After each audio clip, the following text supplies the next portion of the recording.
Hello and welcome to part 2 of our South African safari adventure at Bukela Game Lodge in the Amakhala Private Game Reserve. And we're going to go straight into the action. The morning drives involve getting up early, and I mean really early, for a splash of coffee and some cereal before heading off with our ranger for the first drive of the day. A much fuller breakfast will await you when you return, but the coffee at this time of day is really needed, and the homemade granola is human catnip. Forget being a night owl on this experience. This ain't no cruise, you know. In the middle of last night, we were trumpeted awake by some passing elephants right outside our suite. They regularly pass through the lodge and were still fairly nearby when we got into the Land Cruiser for our chilly dawn adventure. So our guide Lungelo thought it was the perfect time for some elephant stalking.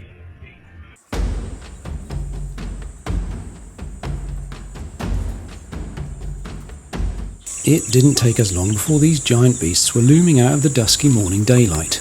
They were incredibly close and didn't seem to mind us getting in their way.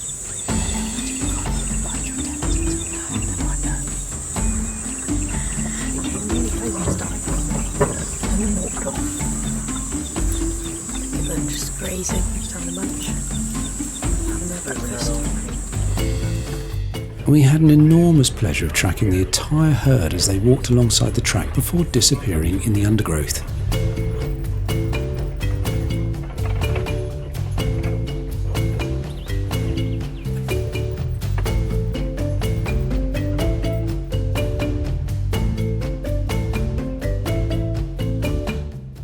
Just as we thought we'd seen the last of them, out they popped on the very road we were travelling, and it was obvious they weren't going to deviate from their intended course. Time to exit the scene, I think.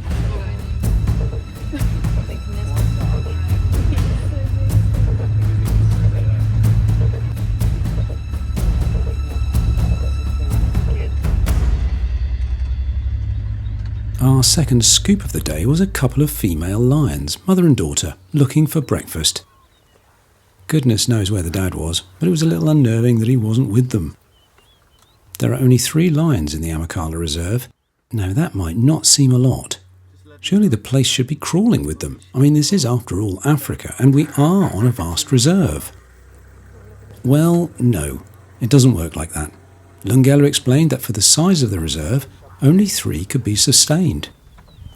The lion is the apex predator here, and any more than 3 would result in most of the other species in the reserve being wiped out. They simply would kill too many of the other animals. Better not get too close then. The lioness with the collar on is the daughter. She has a satellite GPS tracker on her, so the park can keep an eye on where she is. If a lion breaks out of the reserve, she could cause havoc in the neighbouring villages and reserves, and it has been known to happen. Thankfully, they pretty much ignored us because they were more interested in breakfasting on a dazzle, yes, a dazzle, of zebras that happened to be nearby. Unfortunately, I didn't film what happened next because it was all too quick, but the lions ran at the zebras, but didn't manage to catch one. It was such a thrill to witness, and we were kind of glad we didn't see how messy a lion's breakfast can be.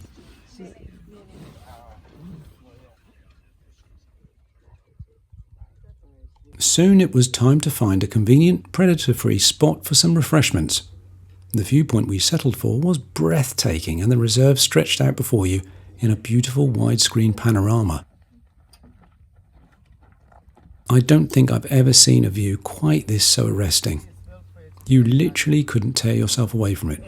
Well, except for coffee laced with amarula, the South African cream liqueur made from the African marula tree.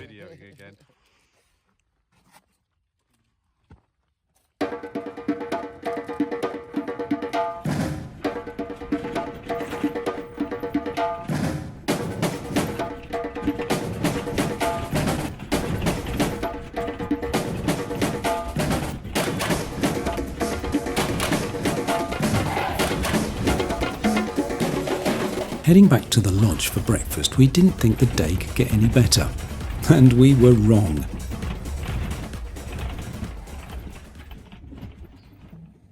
Breakfast was served. There's a decent cooked selection. I had the croque monsieur, as well as fruit, pastries, Scotch pancakes, coffees and juices, etc, etc. You need to fill up as there's no lunch at the lodge. You get a late breakfast, an early afternoon tea and an evening meal. And this is all to do with the timing of the drives.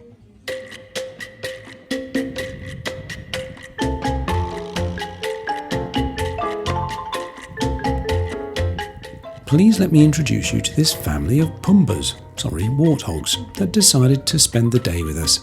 There were 7 piglets with mum and dad, and they were fascinating and heart-melting to watch as they snuffled and oinked their way around the lodge. Female warthogs can have up to 8 piglets in one litter, so this mother with 7 deserved a day out at the lodge and possibly a session in the spa. Imagine keeping that lot under control.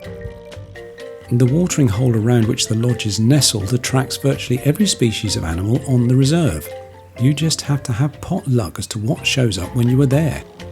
It's obviously a relatively safe place for this family, and they all settled in for some shade for a lunchtime nap, not 6 feet away from where we were lounging.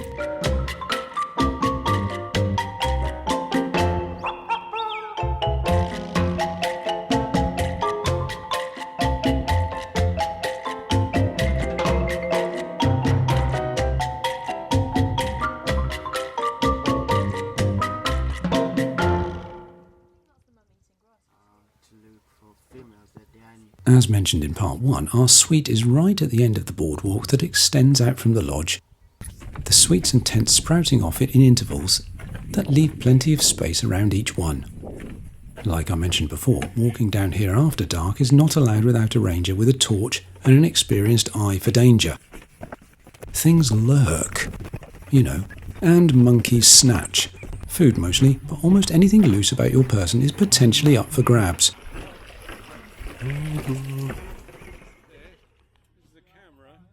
Okay, let's head out for our evening drive to see what we can discover. The thrill of not knowing what you might see is totally part of the fun.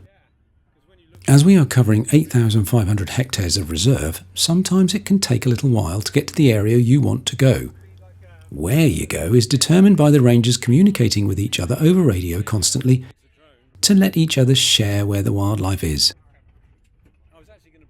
This afternoon we are looking for cheetahs, but as we headed towards their last known location, we stumbled on other delightful surprises along the way.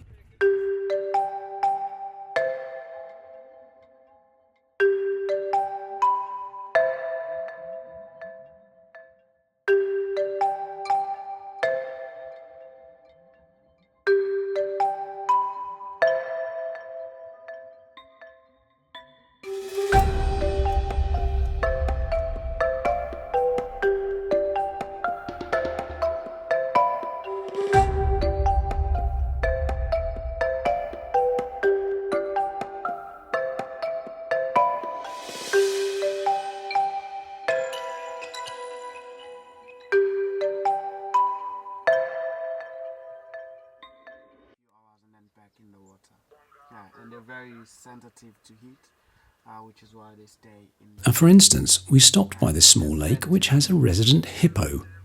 To our delight, when we arrived, a pair of African fish eagles were hanging around too. One of them just having caught a large fish and was attempting to drag it up the bank of the lake to feed on it. Have a quick look. Known as the Voice of Africa, its distinct call is reminiscent of an American bald eagle. While we watched in exhilaration both the hippo and the eagles with heads moving left and right like a spectator at a tennis match, the hippo did what every photographer wants a hippo to do and gave us all a big toothy yawn. Not wanting to be upstaged, the eagles were upping their game. As the hungry one tore apart the fish he had just caught, an otter appeared from the lake. This is the first time the ranger had seen an otter here, so he was equally as excited. Then the otter proceeded to try and steal the fish from the eagle by attempting numerous times to creep up on it. The eagle hissed and shrieked at the otter to warn him off, and after several rather stupid attempts, have you seen the size of an eagle's talons? The otter eventually gave up and retreated to the water, probably to annoy the hippo. Bukela, you've outdone yourself here big time. It's coming around the other side. Yeah, this will work. No. Damn it. It's amazing. Do you set that every evening?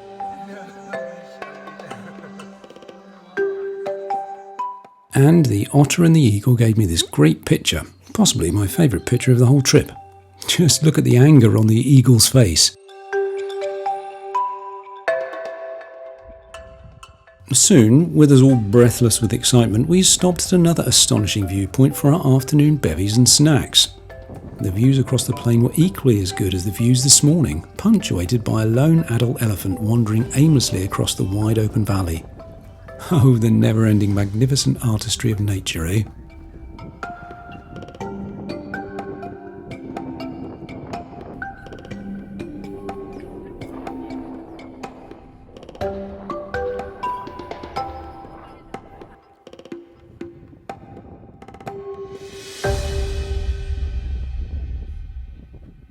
With our dose of amarula-fueled beverage administered, and still reeling from the awesomeness of the day, we still had the cheetahs to find. And find them we did. The reason the drives are early morning and early evening is because the animals are more active at these times in the day and you are more likely to see them. During the day they tend to rest and stay out of the heat and are a lot more difficult to find. Everyone and everything comes out of hiding for breakfast and dinner, hey? And this is where we find our cheetahs, emerging from their rest and getting ready to hunt.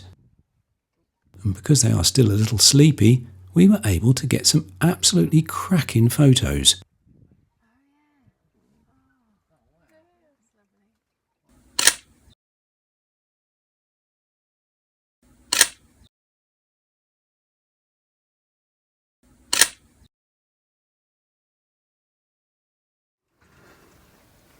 Oh yeah.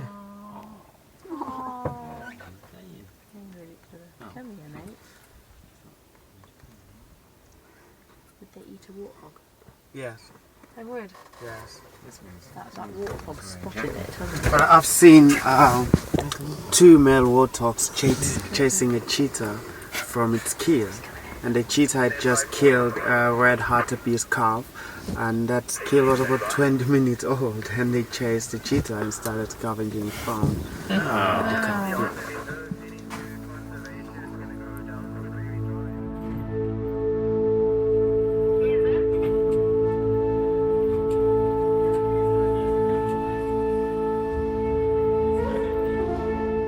Well, after that, we were a little late getting back.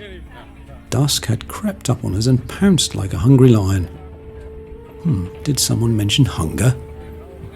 Just as well then that the evening meals are everything you'd expect from a 5-star establishment, and quite an achievement too, given we're miles from nowhere.